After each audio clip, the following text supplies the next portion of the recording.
স্বপ্ন দেখি সুন্নতে। কোরবানির ঈদে দেশের বিভিন্ন অঞ্চল থেকে গরিব মানুষের দল শহরমুখী হয় গোশত সংগ্রহের উদ্দেশ্যে। অনেকের আবার শহরে আসার ভাড়ার টাকাটাও থাকে না, ফলে তারা গ্রামেই পড়ে থাকে। আবার আরেক শ্রেণী আছে যারা আত্মসম্মানের ভয়ে ঈদের দিন কারো কাছে হাত পাততেও পারেন না। আসুন্নাহ ফাউন্ডেশন প্রত্যেক বছর দেশের প্রত্যন্ত জনপদের এইসব অসহায় অভাবী মানুষের তালিকা করে তাদের ঘরে ঘরে কুরবানির গোশত পৌঁছে দিয়ে আসছে।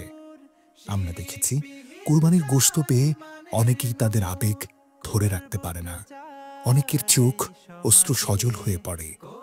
অভাবী মানুষদের এইসব কান্না আর অশ্রু ভেজা চোখ আমাদের বিহ্বল করে, আমাদেরকে দাঁড় করিয়ে দেয় নতুন এক অভিজ্ঞতার সামনে। আমাদের এই অভিজ্ঞতা এবং তাদের এই আবেগ আমাদেরকে সামনের দিকে পথ চলতে দারুণভাবে অনুপ্রাণিত করে। আমাদের এবার গরু এবং ছাগল সর্বসাকুল্যে 1024টি পশু কোরবানি করা হয়েছে দেশের 64 জেলার 516টি স্পটে। সর্বসাকুল্যে 208টি গরু এবং 816টি ছাগল কোরবানি করেছি এবং এই কোরবানি পশুগুলোর গোশত 33,040টি পরিবারের মধ্যে বন্টন করা হয়েছে।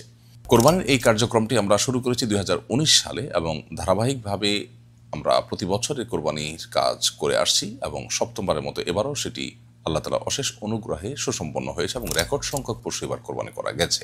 2019 সালে আমাদের কোরবানির পশুর সংখ্যা ছিল 46টি, 2020 সালে আমাদের কোরবানির পশুর সংখ্যা ছিল 230টি, 2021 সালে আমাদের কোরবানির পশুর সংখ্যা ছিল 352টি, 2022 সালে ছিল 538টি, 2023 সালে ছিল 425টি এবং 2024 সালে ছিল 771টি এবং 2025 সালে আমাদের কোরবানির পশুর সংখ্যা ছিল 1024টি। 2019 থেকে শুরু হয়ে 2025 পর্যন্ত ধারাবাহিকভাবে আমাদের কোরবানির হার যেভাবে বেড়েছে তাতে খুব পরিষ্কারভাবে বোঝা যায় যে এই প্রতিষ্ঠানটি সাধারণ মানুষের আস্থার প্রতিষ্ঠানে পরিণত হয়েছে খুবই ধারাবাহিকভাবে এবং সাধারণ প্রক্রিয়ার মাধ্যমে। এবার এক নজরে দেখা যাক সবার জন্য কুরবানি 2025-এর জেলাভিত্তিক সামারি। মানব সেবার শপথ নিয়ে থাকবো সবার পাশে, কান্না ফেলে অভাবিল সুখে যেন হাসে।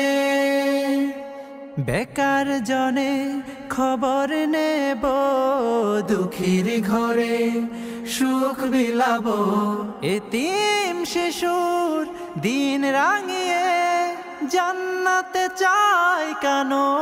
এখন পর্যন্ত মোট কুরবানির পশুর সংখ্যা 3,387টি, যার গোশত 1,17,765টি দুস্থ পরিবারের মাঝে বিতরণ করা হয়েছে। এভাবেই আসুন্নাহ ফাউন্ডেশনের কর্মী ও স্বেচ্ছাসেবক বাহিনী দেশের প্রত্যন্ত জনপদে কখনো কুরবানির গোশত, কখনো ইফতার, কখনো গৃহ নির্মাণ, কখনো ত্রাণ কার্যক্রম, আবার কখনো স্বাবলম্বী প্রকল্পের উপকরণ পৌঁছে দিয়ে আসছে দেশের দরিদ্র অসহায় জনগোষ্ঠীর মাঝে দিনের পর দিন, বছরের পর বছর। আসুন্নাহ ফাউন্ডেশন, উম্মার স্বার্থে, সুন্নাহর সাথে।